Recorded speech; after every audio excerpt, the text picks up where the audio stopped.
Dave of All Trade is proudly partnered with the following people: Extreme Graphics and Fabrication New Zealand, Stinger Frames New Zealand, 43 Motorsports, aka Dan Puddy Racing South Australia,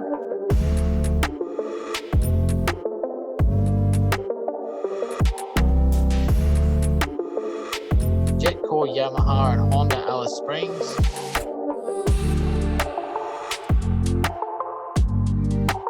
Wright Design Brisbane. Please go check them out across all socials and please share this video.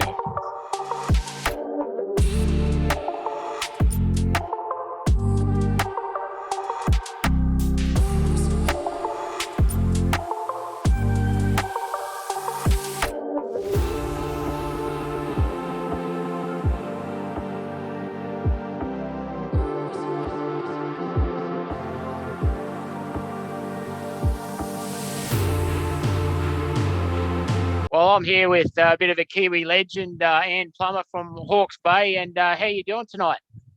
Yeah, I'm doing good. How are you? You're actually one of the most requested people I've ever had on this show, which is cool to me. I love it. I think it's rad. But how does that grab you?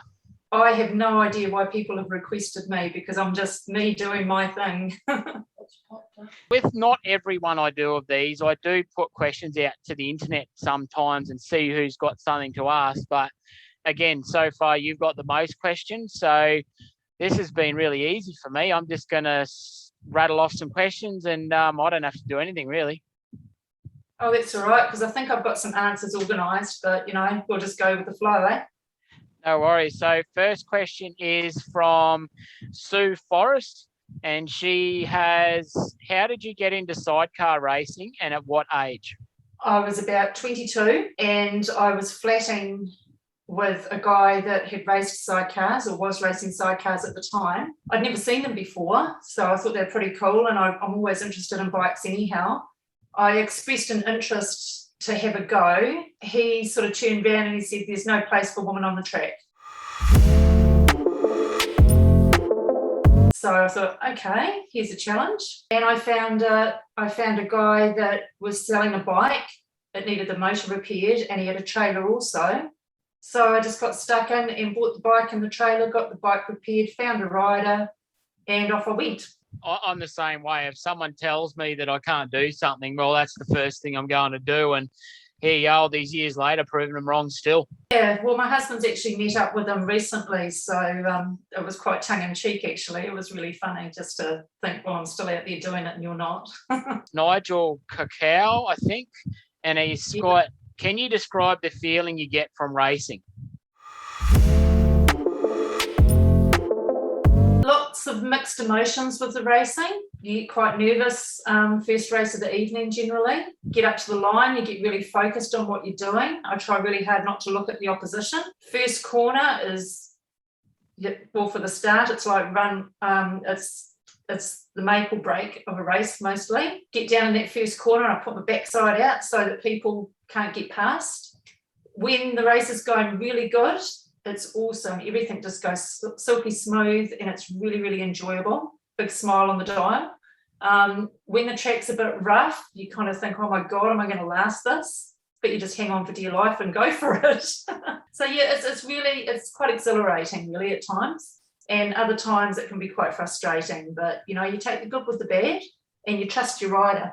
So that's the main thing, is trusting who you're on with. It's very difficult to get across to people, but a lot of sidecar races are won and lost by the right wrist. If you twist way too hard, you can go into walls or spin your tyre or whatever. So if your rider is way too heavy on the throttle, it can make you too fast or too slow.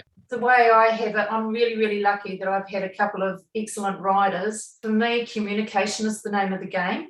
You've got to talk to each other and be on the same page. You win together and you lose together, and there is no finger pointing. You're a team.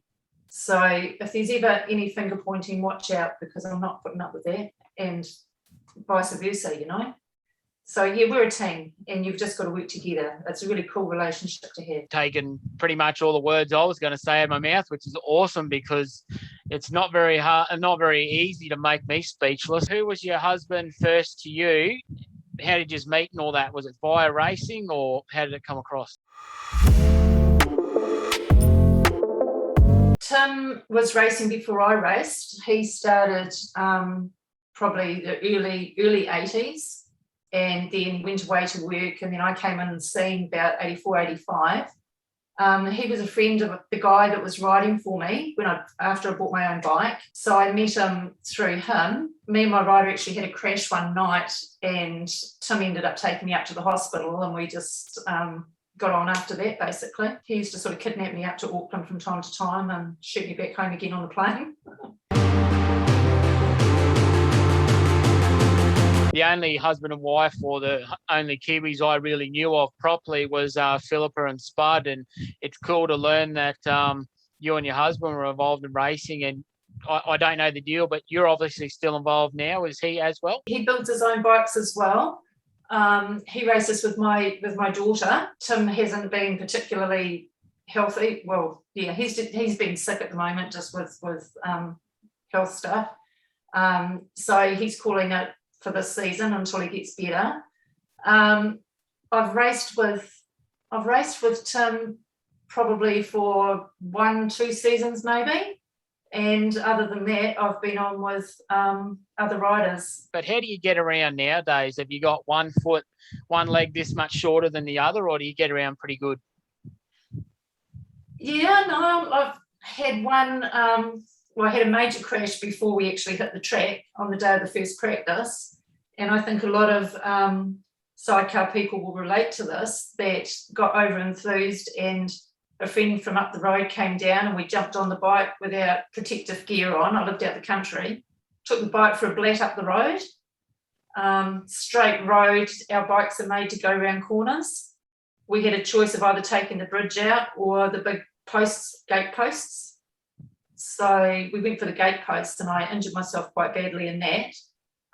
But when it comes to being on the track, the worst thing that I've come out with so far has been a broken ankle.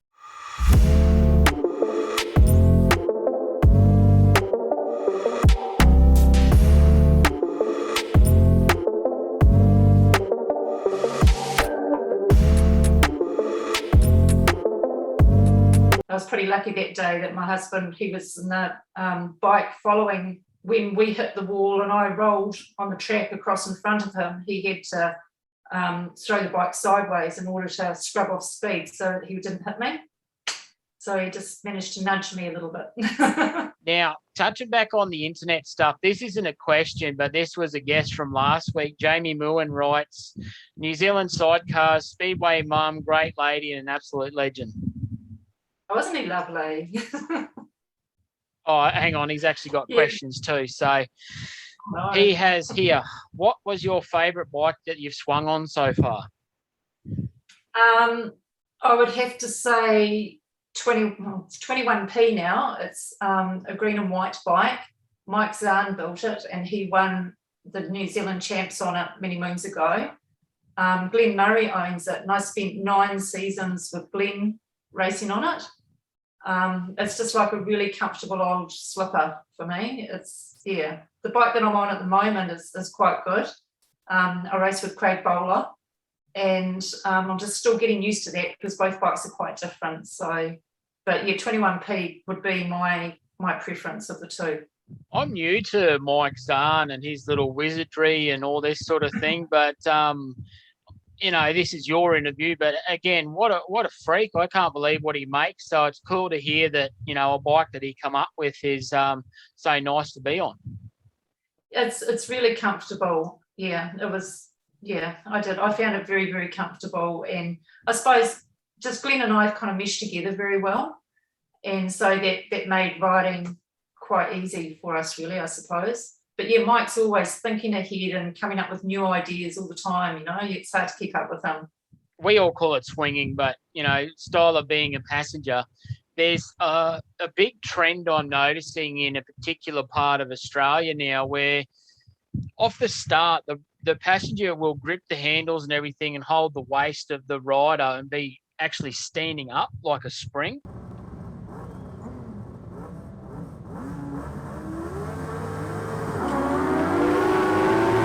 And then as they take off, they'll sort of use themselves as a shock and stand right up until the entry of one, and then they pop down. How do you go about doing a start? That's my preferred start, depending on what sort of track we're on. For a clay track, that's the start I use, but I don't hang on around my rider's waist. Just over by where the air filters are, they've got a fiberglass covering. My riders have gone in and, well, Glenn did it also, but Craig, who I'm racing with at the moment, has just lifted it up a little bit, and I stretch forward as far forward as I can, and I grab, he's maybe like a little hand grip there. So I hang on to that and hang on to the handle at the back, which is my grab bar handle behind him, because with his bike, he's got quite a lot of oomph for when he takes off. So that when it takes off, it shoots me backwards, but I can pull up on the front by the air filters on that front guard. And then, you sort of like just keep on going and then put your weight on the back. If you find another bike has got the start before you and you need to, you can jump on the back a bit quicker to get the drive to keep going. But that's my preferred start, actually standing up, because we can take off a lot quicker.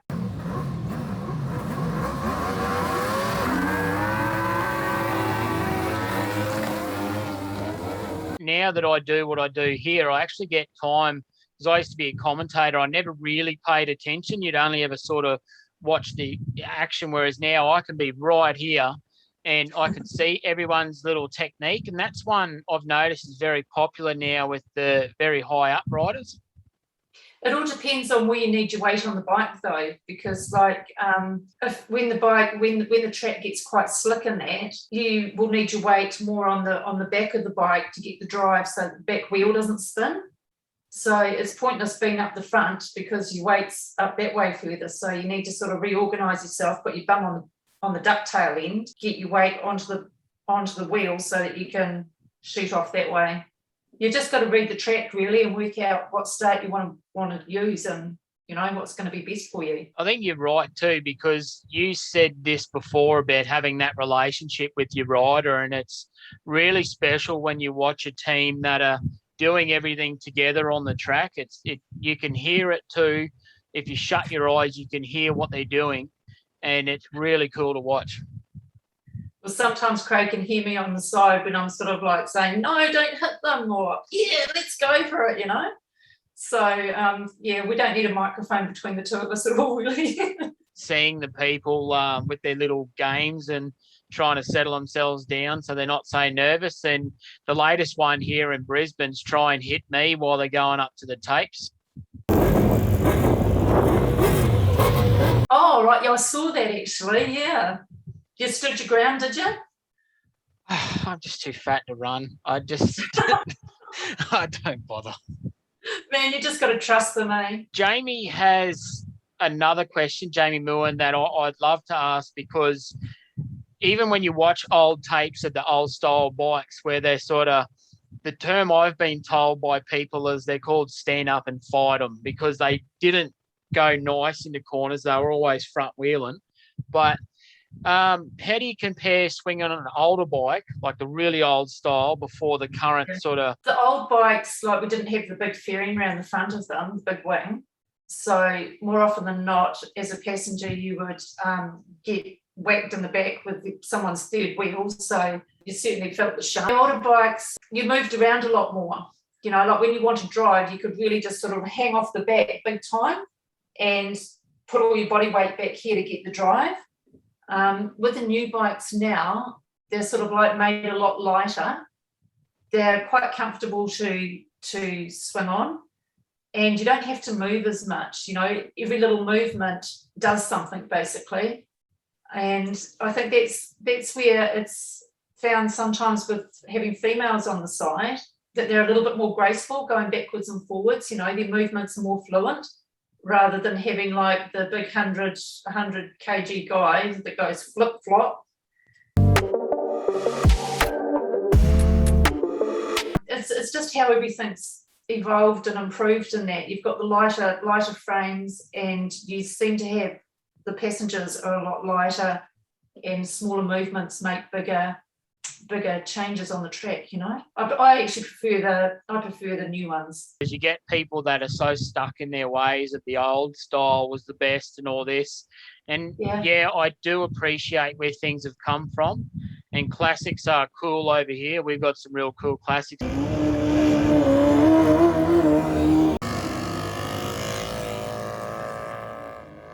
But when the people ride them and that, they say to me, you've got enough time to read the newspaper by the time you hit the next corner, you know? Yeah. Yeah, no, we've got some cool classics over here too, you know, and they're starting a bit of a classic class around the place. I get a bit lost. I jumped on the back of one at Have a Go Day, and the first thing I did when I got to the dummy grid outside the gate, I went to lean on the wing, which is what I normally do. Yeah. And I thought, shit, there's no wing there. What am I going to do? It absolutely threw me, but it was a Denko, and it was really nice to go around the track on. But I think when it comes to balls to the wall and let's go racing, I do prefer the newer ones because I'm just a bit more comfortable on them now. How do you describe, I don't know, when you're going down to the, I don't know what you'd call it over there, but when you're going down the grocery shop on, you know, Saturday morning to get groceries and they say, oh, what are you doing tonight? How do you explain to someone down the road that you're going to jump on a sidecar with no brakes and scream around for 4 laps? I don't usually tell them. People at work, when, you know, they've got used to the fact that that's what I do now. And to me, it's my enjoyment. You know, some people go out and play tennis or golf or whatever, and this is what I enjoy doing. I love adrenaline sports. So speed is it for me. And also with racing, it brings out, I get to be me. You know, I get to be Ann. I'm not Ann Plummer. I'm not a mother. I'm not a wife. I'm not a girlfriend. I'm just me, who I always was, you know. And I think a lot of ladies will relate to this, because when you are a mum and a wife and things, you kind of lose your identity.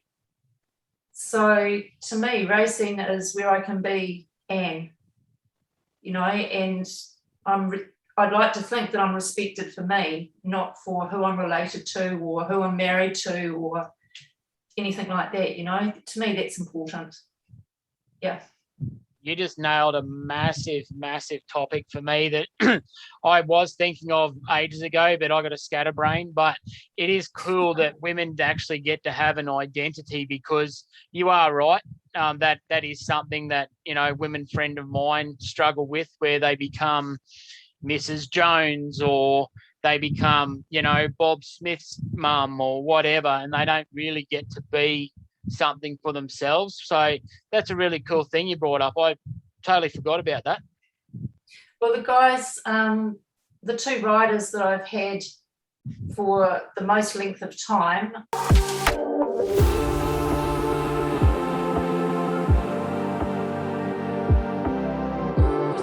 like Glenn Murray, I've spent 9 seasons with, and now I'm on with Craig Bowler, and they both knew me back in the day when I first started, when I bought my own bike. So I've got married since then, I've had children since then. They still see me as Ann, and that's really important, and that's where a good relationship comes from as well, you know. That does actually lead me into my next question, and you might actually know this lady, I'm not sure, but Emma Murray writes, having been one of the most consistent and long-standing women within the sport, what is your best advice to other females who want to give it a go and that are new to the sport? Yeah, Emma is the daughter of Glenn that I've been racing with, and she's now racing with Glenn. Right, ladies, if you want to give it a go, if you really want to do something, you make it happen. You can go down to the pits. People down there are really friendly now. You can chat to people down there and say, look, I'm interested. If you're a bit shy, perhaps get hold of the track and they will put you in touch with the Sidecar rep, and they can put you in touch with somebody to give you a go. Up here where we live, because we like central North Island, at Harrisville we have a Go Day, which is like on a private track, and a lot of the Palmerston guys bring their bikes out, and anyone can come along and have a go. And it's all safely done. You can have as many goes as what you want. And we've had quite a few people come through the ranks by doing that, because it's really, really hard to try and get new people in. But you haven't got the thing now that it's not for ladies anymore, I mean, get out there, ladies, and just give it a go, but don't play the girl card. Once you put your helmet on and you go down that chute and the tapes are up, it's every person for themselves. You can't start crying on the track. You go behind the trailer and do it if you hurt. But just to me, you're equal with everybody else. You don't go playing the girl card, because it really gets up my nose.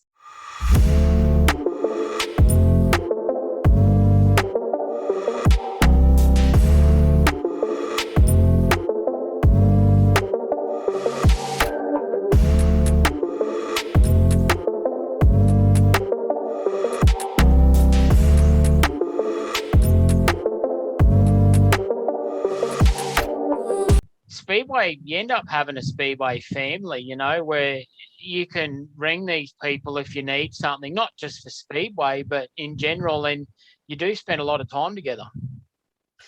When I did my first stint with racing, which lasted for about 4 years, I suppose, and then I had children, so I was out for 18 years. Then I got interested in coming back again, because my husband was racing at the time. And one of the guys said that he would, that he needed a passenger, come out and have a go anyway.